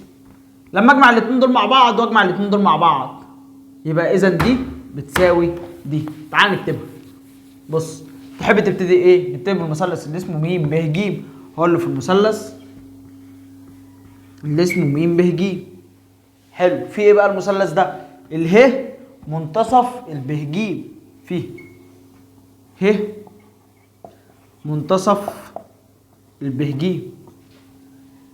ايه تاني؟ يبقى الميم ه ايه؟ متوسط. يبقى الميم ه متوسط. اذا مساحة المثلث اللي اسمه م ب ه بتساوي مساحة المثلث اللي اسمه م ه ج. حلو، سمى له رقم 1. تعال ننقل فوق. هقول له في المثلثين اللي اسمهم أ د ب وأ د ج. في المثلثين اللي اسمهم أ د ب وأ د ج، فيهم ايه بقى؟ الألف ده القاعدة مشتركة، والألف ده اللي بتوازي مين يا اخويا؟ الب ايه؟ ج. إذا مساحة المثلث اللي اسمه أ د ب بتساوي مساحة المثلث اللي اسمه أ د ج. بس خد بالك، ده كده كله بيوازي ده بيساوي ده كله. يبقى هقول له بحذف مين؟ مساحة المثلث اللي فوق اللي اسمه أ د م من الطرفين. هينتج أن ايه؟ مساحة أ م ب بتساوي مساحة د م ج، وسميها له رقم 2. حلو، انا كده ثبت ده بيساوي ده وده بيساوي ده. طب ما اقول له بجمع 1 و2، هجمع دي على دي ودي على دي، ينتج ان ايه؟ ينتج ان أ ب ه م بتساوي د ج ه م. يا رب تكون واصله. ودي كانت نقطه رقم 8. تعال نخش على نقطه رقم 9.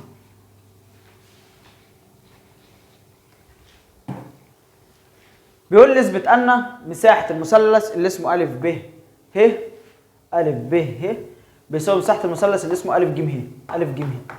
بص يا عم، ده عباره عن مثلث صغير اسمه ه ب ج، ومثلث كبير اسمه أ ب ج. بص، تعال الاول نبتدي بالمثلث الصغير اله ب ج. اقول له في المثلث اللي اسمه ه ب ج في ايه؟ الدال منتصف الب ج.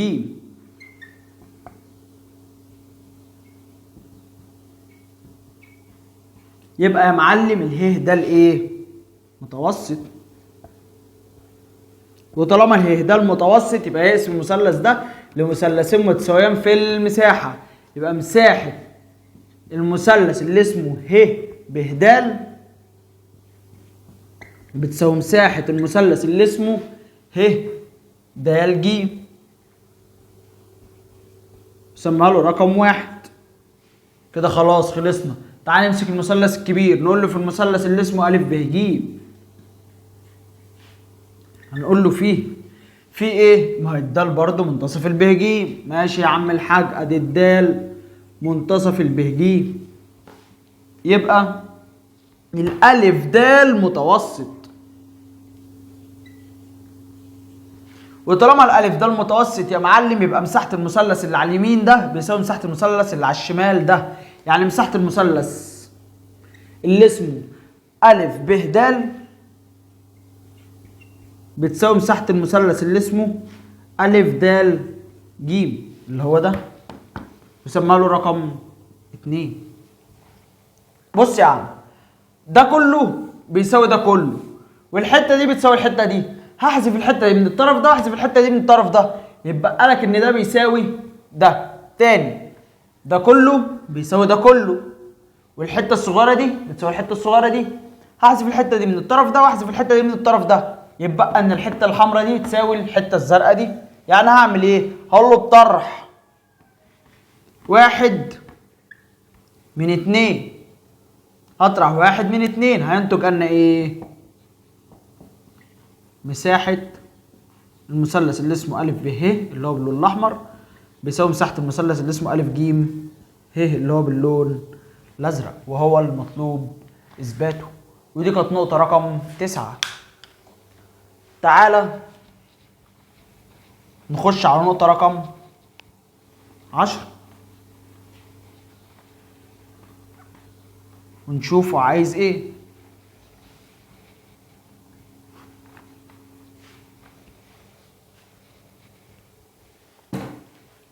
بيقول لي زرع محمد، بيقول لي في الشكل المقابل اللي هو ده مثلث أ ب ج فيه ه منتصف الألف ايه ب والدال منتصف الب ج، وبيقول لي اثبت ان مساحة المثلث اللي اسمه أ ه د أ ه د بتساوي ربع مساحة المثلث الايه الكبير.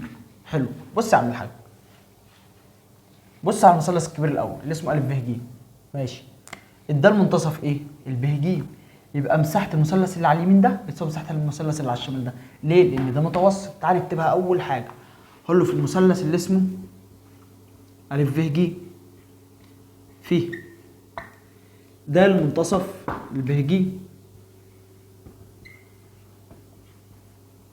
يبقى الألف ده الإيه؟ متوسط، وطالما الألف ده المتوسط يبقى مساحة المثلث اللي اسمه أ ب د بتساوي مساحة المثلث اللي اسمه أ د ج، سميها له رقم 1، وكده انتهيت منها. تعال نخش في المثلث اللي جوه اللي اسمه أ ب د اللي على اليمين ده، نقول له في المثلث اللي اسمه أ ب د في ايه المثلث ده؟ مش اله منتصف الألف ب، يبقى الدال ه ايه؟ متوسط، يبقى مساحة ده بتساوي مساحة ده. طب حلو، هنقول له اله منتصف الألف ب، يبقى الدال ه متوسط، يبقى إذا مساحة المثلث اللي اسمه أ ه د بتساوي مساحة المثلث اللي اسمه ه د ب، سمى له رقم 2. بص يا عم الحاج، دلوقتي انا قلت لك ان ده بيساوي ده، يعني الجزء ده اللي انا معلم عليه ده نص المثلث الكبير، صح؟ الله ينور عليك. طب انا قسمت النص ده لنصين، قسمت النص ده لنصين، فبقى دي ودي، فالحته دي كده ايه بالنسبه للمثلث الكبير؟ اكيد ربعه، وهو ده اللي هو عايز يثبته. اقول له اذا من 1 و2 ينتج ان مساحة المثلث اللي اسمه أ ه د بتساوي ربع مساحة المثلث اللي اسمه أ ب ايه ج، وهو المطلوب إثباته. دي كانت مسألة رقم 10، ويا رب تكونوا فاهمين. خليكوا معانا.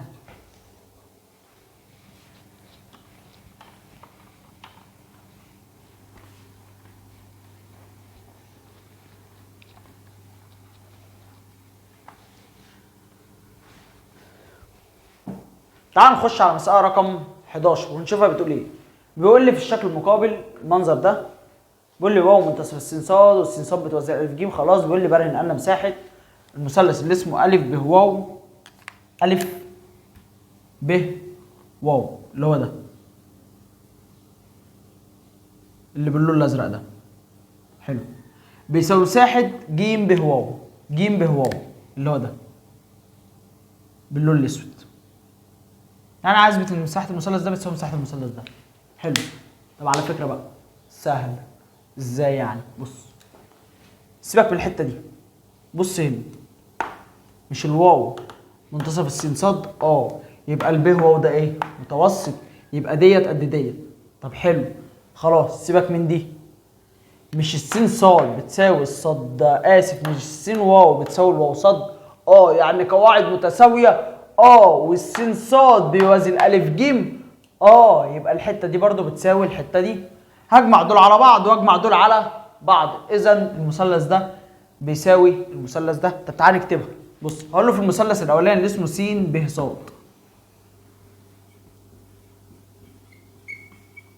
في ايه المثلث ده يا عم الحاج؟ في ان واو منتصف السين صاد،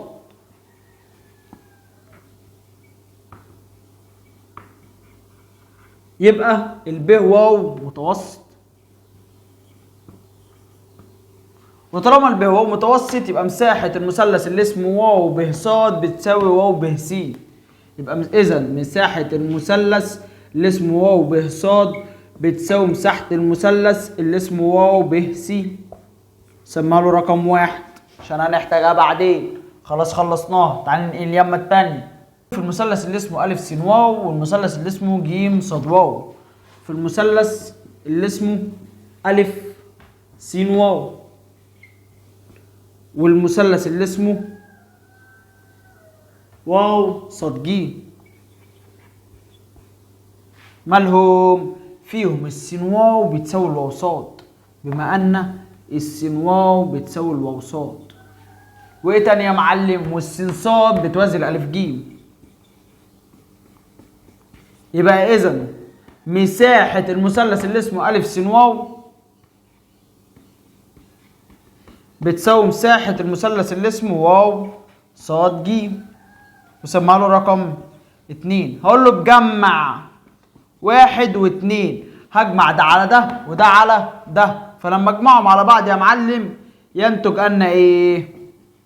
ان مساحة المثلث أ ب واو اللي هو ده كله بتساوي مساحة المثلث اللي اسمه ج ب واو اللي هو ده كله، وهو المطلوب اثباته. ودي كانت المسألة رقم 11. مسألة رقم 12 معانا بتقول في الشكل المقابل اللي هو ده، ديت 8 وديت 16 وديت 10. حلو. هو عايز ايه؟ عايز مساحة المثلث اللي اسمه أ ب ج. أ ب ج عايز مساحة المثلث ده. مساحة المثلث طبعا بتساوي نص القاعدة في الارتفاع. طبعا القاعدة معايا قاعدتين 10 و16 بس معاكش الارتفاع.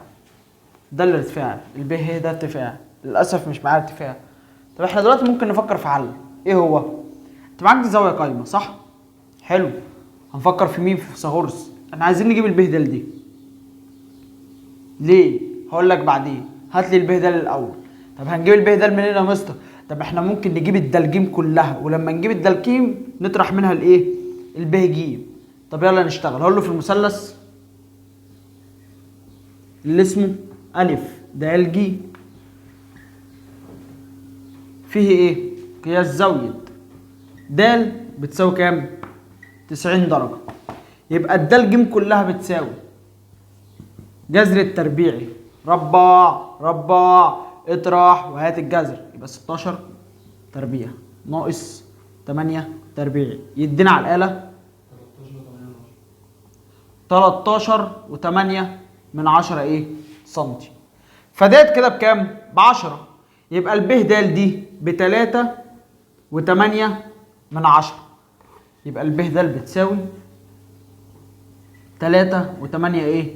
من 10. حلو. طب ما احنا كده نعرف نجيب مساحة المثلث ده، ونعرف نجيب مساحة المثلث الكبير كله اللي اسمه أ ب ج.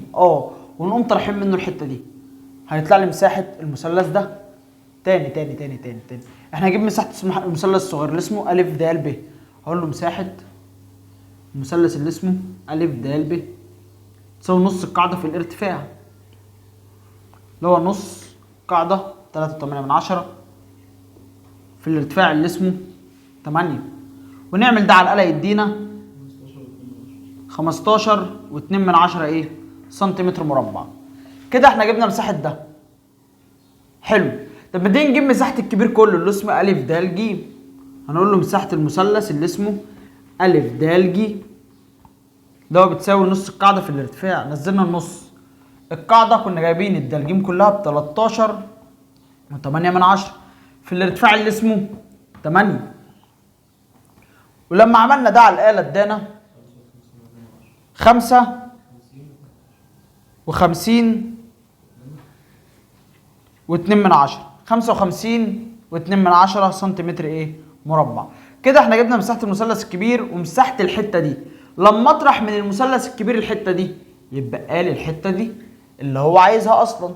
هقول له اذا مساحة المثلث اللي اسمه أ ب ج بتساوي 55.2 ناقص 15.2 تدينا على الآلة 40 سنتيمتر ايه مربع. كده انا جبت له مساحة المثلث اللي اسمه ايه أ ب ج اللي هو الحتة دي. حلو، خلاص جبنا له اول مطلوب. عايز تاني مطلوب طول الب ه، طول الحتة دي. طب ثانية واحدة، مش الب ه دي ارتفاع؟ والارتفاع بيساوي 2 في المساحة على القاعدة، صح؟ نزل الاتنين، المساحة بكام؟ ب40 على القاعدة اللي هي بكام؟ ب16. تعمل 2 في 40 على 16 يدينا على الآلة 5 سنتي. كده انت جبت الارتفاع بكام؟ ب5 سنتي. ما هو الارتفاع اسمه ب ه، اذا الب ه بتساوي 5 سنتي وهو المطلوب اثباته. معانا مسألة رقم 13 بتقول في الشكل المقابل، الشكل اللي قدامي ده، هخش على المطلوب على طول. عايز يثبت ان الالف د بتوازي ب ج، بس شكرا ارجع للمعطيات تاني. بيقول لك ان مساحة المثلث أ ب م اللي هو ده اللي بالاحمر بيساوي مساحة د ج م اللي هو بالازرق، وعايز يثبت ان الالف د بتوازي ب ج. انا عشان اثبت ان حاجة بتوازي حاجة لازم انا احقق شرطين، ان يكون عندي مساحة حاجة بتساوي مساحة حاجة، والشرط الثاني ان يكون عندي قاعدة مشتركة، قواعد متساوية، وهكذا. طب تعالى عندك هنا هو قال لك ان مساحة أ ب م بتساوي مساحة د ج م، ابدأ بيها.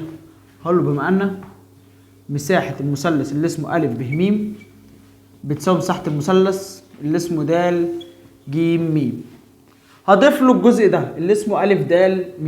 هقول له بإضافة مساحة المثلث اللي اسمه أ د م للطرفين. هضيف أ د م للإيه؟ للطرفين. هينتج أن إيه يا معلم؟ إن مساحة ده كله أ د ب بتساوي مساحة أ د ج. طب طالما مساحة أ د ب بتساوي مساحة أ د ج، وعندي الألف د القاعدة إيه؟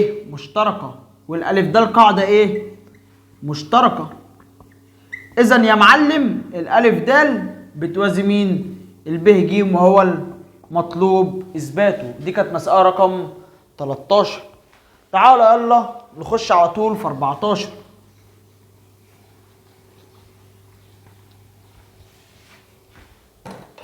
مسألة رقم 14 بيقول لي في الشكل المقابل ده، بيقول لي ان مساحة المثلث اللي اسمه أ ب ه اللي هو باللون الازرق ده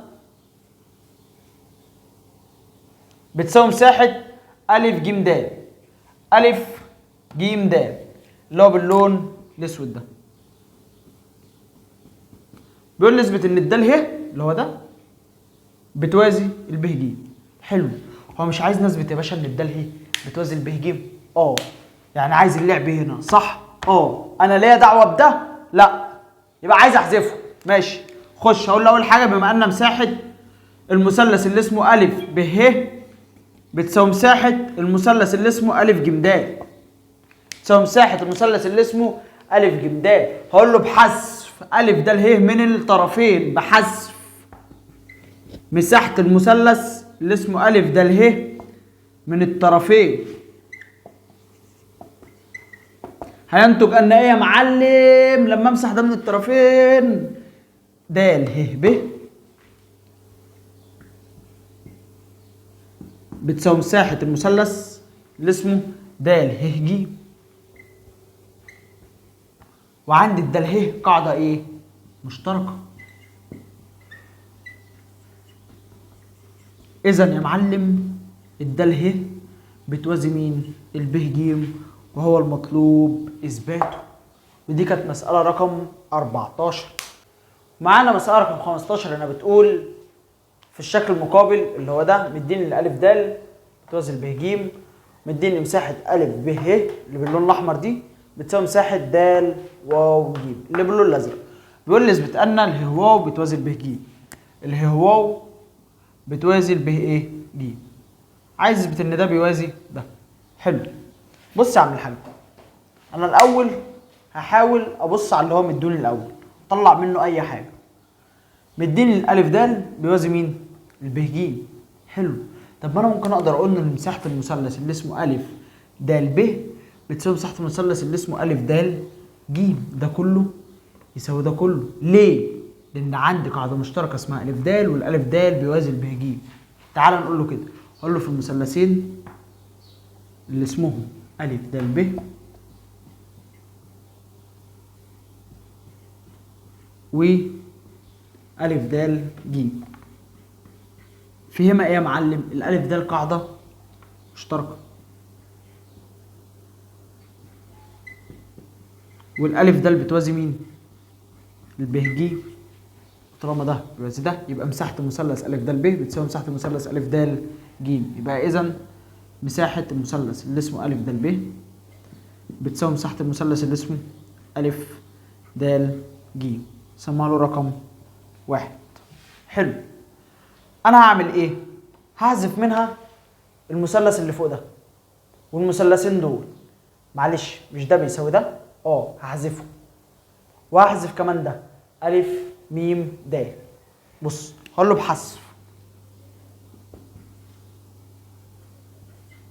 مساحه المثلث اللي اسمه الف م د من الطرفين، وحذف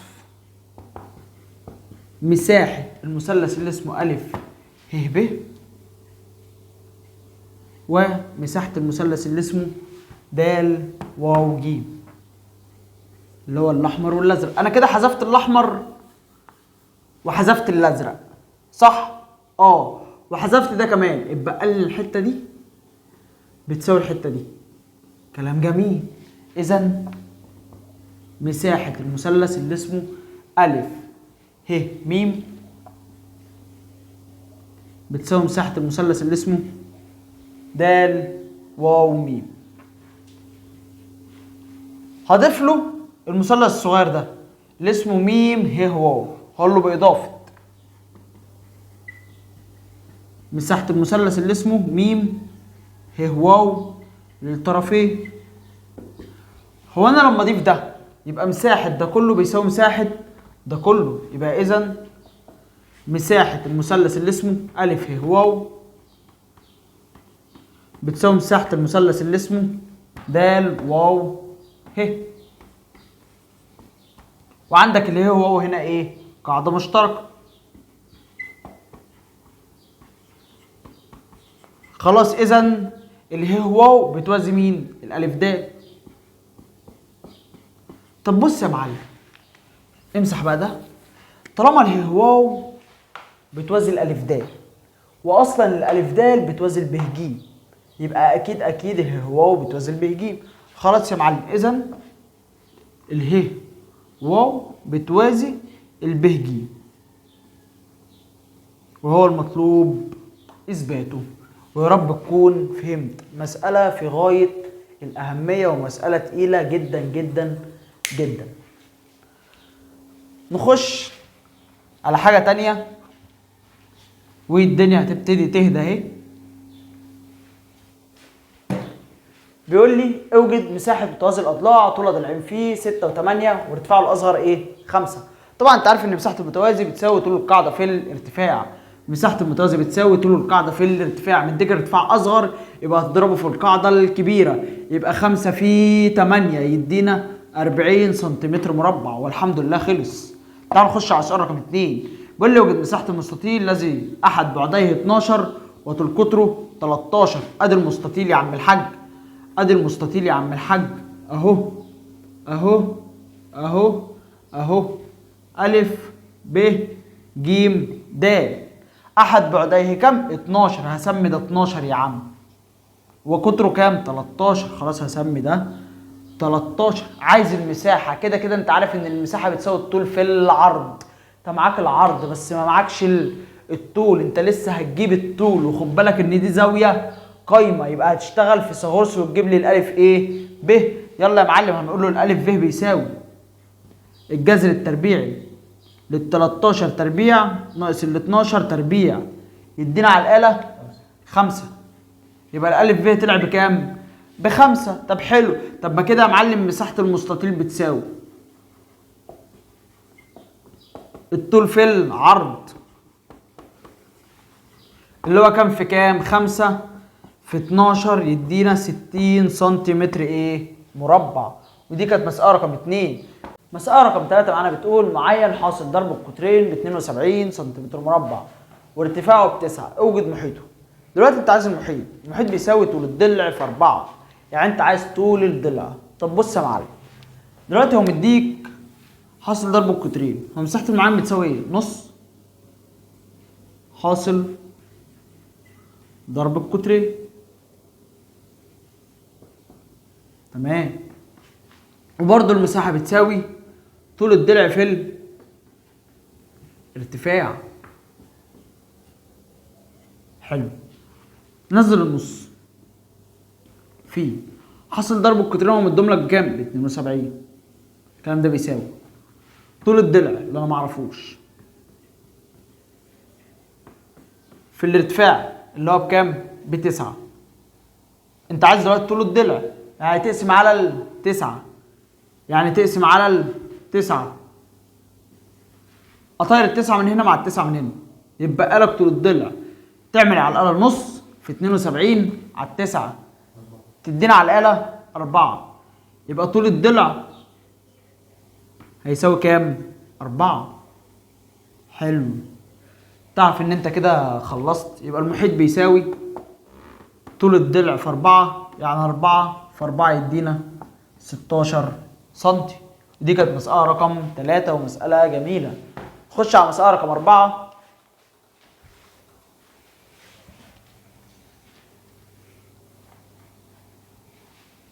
ناخدهم بقى على مرة واحدة، صفحة واحدة. ماشي؟ سيبوا. نخش على مسألة رقم 4. اوجد مساحة شبه المنحرف طول قاعدتين متوازيتين 6 و8 وارتفاعه ب5، وعايز المساحة نص مجموع قاعدتين متوازيتين في الارتفاع.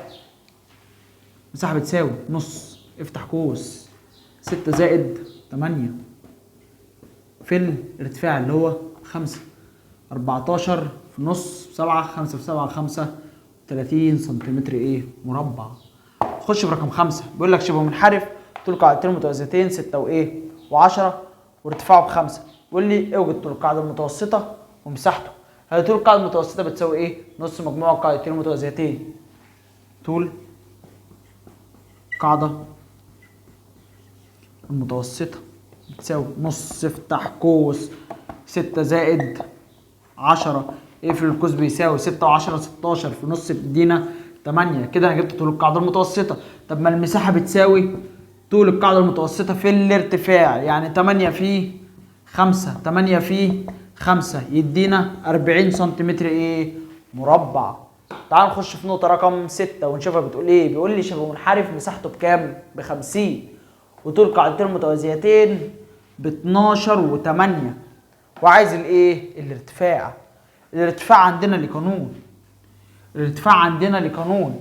ايه قانون الارتفاع؟ 2 في المساحة على مجموع القاعدتين. 2 في المساحة على مجموع القاعدتين اللي هو هيساوي شرط الكسر 2 في المساحة من الدرج بكام؟ ب50 على مجموع القاعدتين، يعني 12 زائد 8. نعمل الكلام ده على الآلة يدينا 5 سنتي. يبقى كده جبنا الارتفاع. ودي كانت نقطة رقم 6.